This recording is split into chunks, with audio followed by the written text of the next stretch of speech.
Halo Bray, kembali lagi di Gaptek.id dan di sebelah gua udah ada Radeon RX 7600 XT dan juga AMD Ryzen 7 8700G. Jadi di video kali ini gue pengen tahu aja scaling antara si 8700G jika kita combo atau kita pairing dengan si RX 7600 XT. Seperti yang udah kita tahu bahwa AMD Ryzen 7 8700G itu dia punya beberapa limitasi, terutama ada di bagian PCIe lane.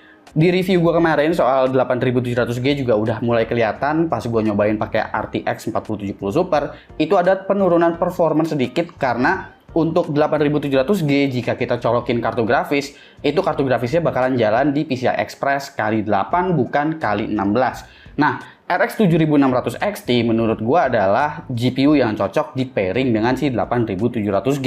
Karena RX 7600 XT itu dia memang jalannya di PCI Express kali 8 dan menggunakan PCIe Gen 4. Ya, saat ini sih belum ada yang PCIe Gen 5 ya. Ryzen 7 8700G itu memang cuma punya 20 lane PCIe Gen 4 meski menggunakan arsitektur Zen 4. Pada GPU akan berjalan pada mode kali 8, selebihnya jalur PCI Express diperuntukkan buat NVMe SSD aja. Untuk RX 7600 XT yang ada di gue ini bukan versi reference dari AMD, melainkan dari brand partnernya, yaitu adalah Asus dengan versi dualnya. Jadi ini adalah Asus Dual Radeon RX 7600 XT OC Edition. Pre-overclock yang diberikan pada spesifikasinya nggak begitu jauh dari referensinya, yaitu selisih 45 MHz aja. Yang menarik dari Asus Dual kali ini ialah hadirnya Axial Tech Fan, di mana teknologi fan ini sebelumnya hanya ada pada seri TUF dan ROG. Jadi sepertinya meski ini adalah seri entry level, Asus cukup serius ngedevelop seri yang satu ini. Asus Dual juga udah diberikan protective backplate, dan ini backplate-nya beneran ya, bukan cover plastik. Warnanya full hitam, cocok kalau mau rakit yang minim RGB-RGB-an atau dipadu-padankan dengan seri TUF Gaming juga nih dari Asus. Yang pasti karena dual fan doang, dimensinya juga compact, buat kalian yang mau ngerakit PC mini ITX jadi nggak perlu pusing karena udah pasti muat nih di banyak casing mini ITX. Terutama jika kalian menginginkan mini ITX yang punya GPU dengan VRAM yang besar tapi harganya masih cukup terjangkau. Karena seperti yang kita udah sama-sama tahu, RX 7600 XT ini perbedaan paling signifikannya emang ada di bagian VRAM-nya yang 16GB. Selebihnya, config GPU itu sama seperti RX 7600 polos. Sama-sama pakai GPU Navi 33 dengan config 32 compute unit yang berisikan 2048 stream processor, 32 MB auto cache, hingga memiliki encoder yang lengkap seperti FU1 misalnya. Menggunakan 1x8 pin PCIe konektor dengan TDP 190W, rekomendasi power supply di angka 600W. Tapi pada situs Tech Power Up sih suggested-nya itu bisa di 450W. Tapi gua rasa itu adalah bare minimumnya ya, bukan rekomendasinya. Yang pasti kalian jangan pakai power supply yang abal-abal aja lah, pakai yang beres-beres aja power supply-nya. Nggak bisa di overclock juga nggak apa-apa.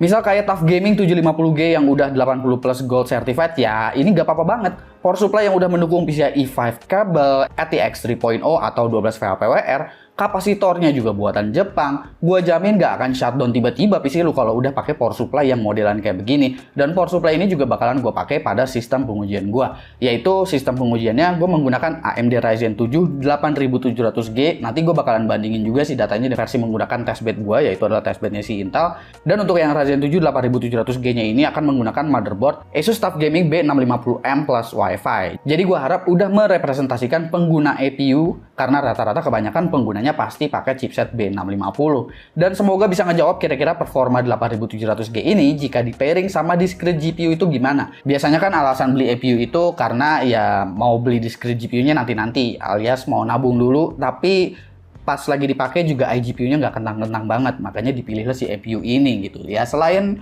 pilihan untuk ngebikin SFF atau mini ITX tanpa discrete GPU sama sekali dan pengen iGPU yang kenceng. Tapi kebanyakan sih pengennya dia pengen nabung dulu untuk GPU yang lumayan high-end atau di kelas menengah, bahkan ya kayak 7600 XT ini. Tapi dia pengen manfaatin iGPU-nya dulu sembari nungguin, sembari nabung. Oke, kita langsung aja mulai ke pengujiannya untuk RX 7600 XT Dual dari Asus dipadukan dengan si Ryzen 7 8700G. Kita mulai dari benchmark sintetik terlebih dahulu ya, yaitu adalah 3D Mark Fast Strike Ultra. Di sini untuk Ryzen 7 8700G dengan RX 7600 XT Dual dari Asus itu mendapatkan graphic score di 7346. Sementara testbed yang biasanya gue pakai buat review itu skornya masih mirip-mirip ya. Di sini RX 7600 XT Dual dari Asus punya skor sedikit lebih tinggi mungkin karena ada ada selisih clock speed 45 MHz itu. Dan kalau kita ngelihat 3D Mark Time Spy juga kurang lebih skornya ya mirip-mirip aja. Jadi ini masih run variation banget dan cenderung persis banget grafik skornya untuk 3D Mark Time Spy ini. Ada di sekitar 11.100 sekian gitu deh. Untuk 3D Mark Time Spy Extreme di sini testbed gua lebih tinggi. Selisihnya tapi cuma 20 poin aja dan menurut gue juga ini masih terbilang run variation aja. Kemungkinan besar untuk Asus Dual ini jika gua running ulang juga ya bakalan mirip-mirip aja grafik skornya. Untuk kemampuan dari ray tracing juga kurang lebih seperti itu, ada di sekitar 5.800-an untuk 3D Mark Port Royal. Jadi sejauh ini kalau kita lihat di benchmark sintetik, kelihatannya nggak ada perbedaan performance yang begitu signifikan. Cenderung sama persis bahkan performance-nya jika kalian menggunakan Ryzen 7 8700G.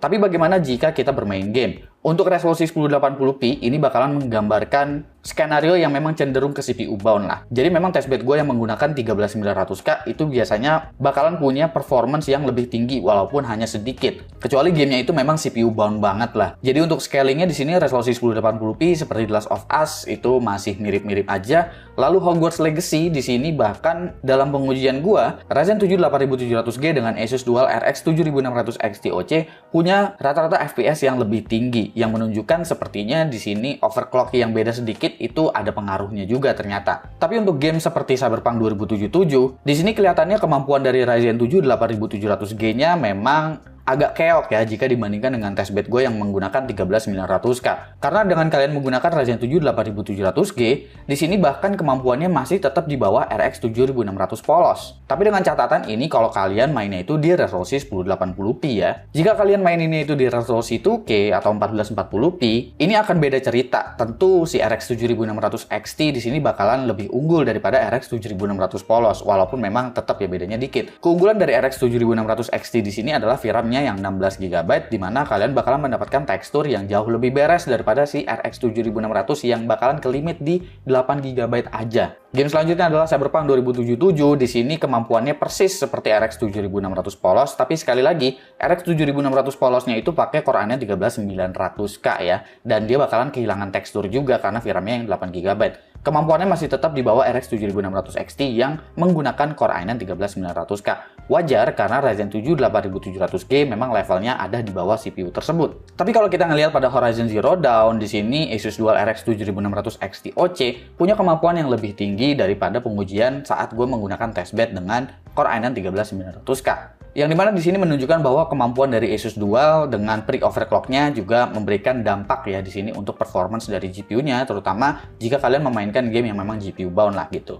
Selanjutnya adalah Shadow of the Tomb Raider juga mempunyai performance yang justru lebih tinggi daripada pengujian saat gue menggunakan testbed. Perlu kalian ketahui bahwa RX 7600 XT yang gue uji di testbed itu adalah versi yang spesifikasinya itu adalah reference. Yang sempat gue review pada video gue kemarin, kalian bisa cek aja videonya karena datanya itu sama. Dan lalu untuk GPU power draw-nya, Asus Dual RX 7600 XT-OC ini meskipun dia pre-overclock, ternyata GPU power draw-nya sedikit lebih rendah, walaupun ya selisihnya cuma sekitar 10 watt aja. Yang menunjukkan bahwa tuning dari Asus Dual ini kelihatannya sedikit lebih efisien ketimbang versi reference dari Radeon RX 7600 XT dengan spesifikasi reference dari AMD. Untuk GPU power draw ketika bermain game juga sebetulnya agak sedikit lebih rendah si Asus Dual ini, tapi ya dia cuma sekitar 3 watt aja, nggak kenotis lah sebetulnya. Dan untuk temperatur, si Asus Dual ini bisa memberikan GPU temperatur yang cukup baik ya, walaupun GPU hotspotnya sama-sama di 89 derajat Celcius. Dan itu normal sebetulnya GPU hotspot di angka 89 derajat Celcius. Karena untuk RDNA 3 bahkan banyak yang tembus ke 100 derajat Celcius untuk hotspotnya ini. Tapi yang pasti memori junction temperaturnya itu masih dijaga di bawah 90 derajat Celcius, yang berarti meskipun ini dual fan, sebetulnya ini adalah cooling dengan dual fan yang cukup baik di kelasnya. Oke, jadi kesimpulannya untuk Radeon RX 7600 XT tentu nggak ada penurunan performance yang segitunya signifikan jika kalian menggunakan Ryzen 7 8700G. GPU-nya masih berjalan optimize aja karena ya dia memang berjalan pada PCI Express x8 bukan x16. Kalaupun ada perbedaan performance dengan CPU lain, ya itu memang karena performance dari 8700G-nya aja perbedaannya, bukan karena dari PCIe lane-nya. Kalaupun kalian pakai 4070 Super atau RX 7800 XT misalnya, itu pasti memang ada penurunan performance, tapi Kalau misalkan kalian nggak ngeliatin FPS counter, gua rasa kalian nggak bakalan notice juga, semisal kalian pakai 8700G. Cuma apabila lo mau ngerakit PC baru dan lo mau langsung pasang kartu grafis, gua agak sulit untuk ngerekomendasiin 8700G. Karena harga dari 8700G masih cukup tinggi di 5,8 juta. Jika dirasa lo mau pakai Radeon RX 7600 XT, rasanya langsung rakit pakai Ryzen 5 7500F aja, itu bakalan lebih efisien secara budget. Atau kalau lu udah punya soket AM4 misalnya, tungguin aja 5700X3D dan kalian tinggal upgrade aja CPU-nya. Nanti gue juga bakalan review, tungguin aja review gue untuk 5700X3D. Pilih Ryzen 7 8700G ini idealnya sih ya buat bikin HTPC yang powerful. Kalau mau ngandelin iGPU untuk sementara bisa-bisa aja karena nggak jelek juga sebetulnya CPU-nya. Tapi harus kompromi sama PCIe lane, harus kompromi juga performa GPU bisa turun jika pakai GPU yang kelasnya lebih high-end dari RX 7600 XT. RX 7600 XT sendiri baru akan menarik jika lo merasa VRAM 16GB adalah sebuah keharusan yang hakiki ya. Jika lo bermain game dan agak alergi dengan upscaling, RX 7600 XT memang jadi solusi VRAM besar. Terlebih lagi harganya udah 5 jutaan, masih gak beda jauh lah dari harga RTX 4060 yang ada di range 5 jutaan juga. Ya sebagian sih ada yang di bawah 5 juta, tapi kalau gue nge-compare-nya dengan brand yang sama seperti Asus Dual, harganya beda-beda tipis sebetulnya. Jadi kira-kira menurut kalian gimana? Apakah kalian berencana pakai Ryzen 7 8700G dan kalian berencana untuk upgrade dengan memasang discrete GPU selanjutnya? Mungkin selevel dengan RX 7600 XT atau mungkin kelas yang lebih tinggi? Komen di bawah dan kasih pendapat kalian masing-masing. Jangan lupa subscribe, Gosuki, dan seperti biasa, sampai jumpa di lain kesempatan.